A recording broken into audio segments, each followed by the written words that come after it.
Okay, so if I want to add lights now, again, going back to my reference, looking at the shape of the lights, I want to do an approximation, something that I think that might be more like McBoing Boing.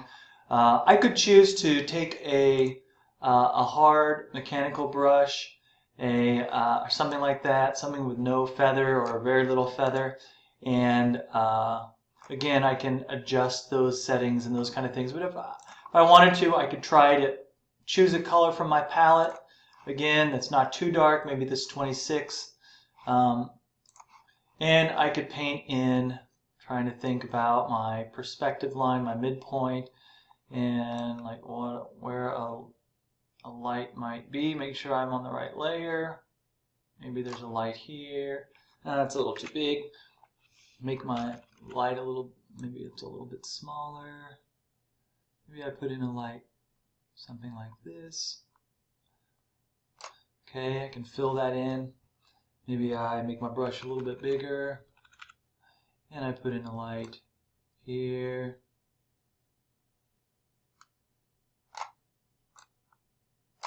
And maybe I make my brush a little bit bigger and I put in a light here.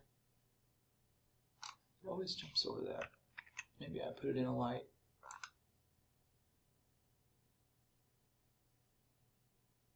at this point. Maybe this is my light. I'm going to have to turn off my, I'm going to undo that. I'm going to hide my guides. Maybe that shouldn't snap. And I put in my light here. Maybe that's where I want it, but I can always change it.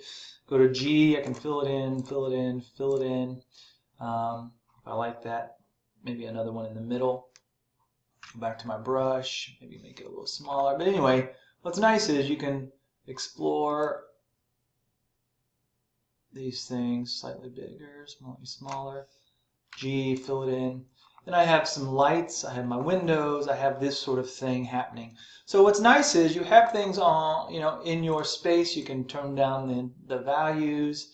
Like for these wall panels, for instance, the back ones, maybe I want to change the opacity. Maybe I want to tone them down. Maybe I want to tone the front ones down a little bit and tone the back ones down even more. It just depends, whatever I want to do. Maybe I like them, maybe I don't like them. Maybe my light panel thing, my lights, or not my lights, but my window, it's called window. Maybe my window needs to be in a different spot. Maybe I need to align it with this back panel to make it look a little bit more consistent. Maybe I need to make it a little smaller. Maybe that would help seal in the idea of it being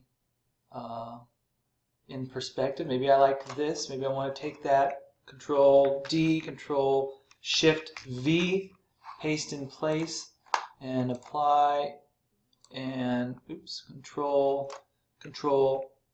copy, Control Shift V. Oh, I forgot. It's still giving me trouble with that. So what I can do is copy that window layer, move it over like so. Maybe I put in a different thing. Do it again. Maybe I want to make another copy. Move it over again. Maybe that works. Maybe it doesn't.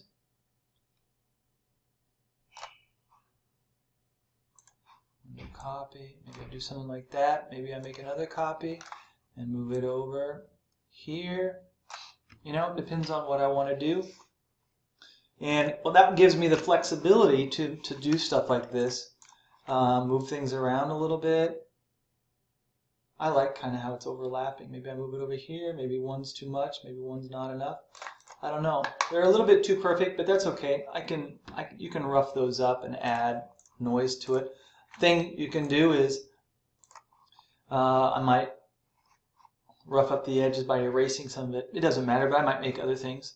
So I have that kind of thing. I got that kind of thing happening there. So I can kind of rough in ideas. I can put things on the ground and change stuff. If I wanted to manipulate like this layer perhaps, maybe, oops, I don't want to delete it, I just want to manipulate it. Maybe this one, maybe I wanted to change its perspective. You can always add different types of transform tools or perspective warps or different types of transforms where you can skew them or distort them. One thing that's possible is to pull the edges of something. Let's say I want this window to look more like it's going off into the distance from the side. I could change that and change it that way, make it look like it's going down, and all kinds of stuff that I could do. Get rid of that one altogether and make copies of the other one and make it feel like it's moving off into, into space again, moving it down and scaling it down and all kinds of stuff. So yeah, there's just lots of neat things that you can do to create a sense of perspective, even though not necessarily there, but it's possible. And so you can see rather quickly you can start to add a sense of a space and those kind of things. So if I was to make a clock, I would just continue on in this manner. Say I wanted to quickly block in something like a clock. I might do something like that. So let's say I wanted to continue making a clock or something. Go to my color palette. I'm going to choose one of these colors, maybe a gray. Everything in this scene is kind of probably keep it kind of dingy because we want it to be kind of dingy. I'm going to hide that. I'll say this is clock face, and I could use again my circular tool and hold down Shift. And I don't want to make everything too perfect, but again, I'm just kind of roughing in ideas. And I might also what I might do actually is fill that with a darker color. Go back to my palettes. Choose maybe a dark gray, a slate or something. Go to I. Maybe I choose this 67. Okay. Something a little darker, maybe a little bit, I don't know. Maybe this 61. I'll go with that 61. And instead, I will fill that with that. And then Control D, and I'll make another space inside of it. And this is kind of maybe where we could have a little fun with spacings and shapes. And I could take my gray color or this color, or maybe this 16, something not exactly white. Could use the eyedropper and choose that. Go back to G and fill that. So this happened because of my settings on my on this. So I'm going to Control D. I'm going to undo that. Control Z. Control Z. And I'm going to change my settings. Go back. Hit Shift. Pull this out. And perhaps fill that in G with a fill. And maybe I don't know if I like that necessarily. I might want it to be a little bit bigger. And it looks like I need to put it on a separate layer. So Control Z again and just deselect that. And then I'll put, that's actually now not the clock face, but the clock base. And then I'll make a new layer above that called the clock face, and it'll be white. Okay, so now I'm going to go back here. I've got that fill, and then I can add and fill it in without damaging the actual. I can change it, make it however I want. And actually, it's most effective, I think, when it doesn't have, when it's a stroke or something like that. So I might experiment around with the way that looks, perhaps. Maybe just offset it a little bit.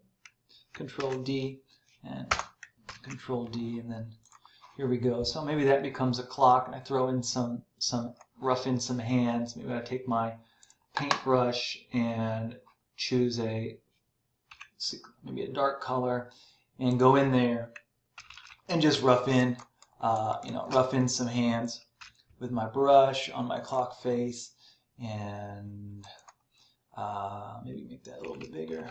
Exaggerate it since it's so far off. Maybe make it, a specific time, not necessarily anything, perhaps. And from a distance, when it's in the background, maybe that's going to be a clock, maybe it's something else. But I can rough those things in.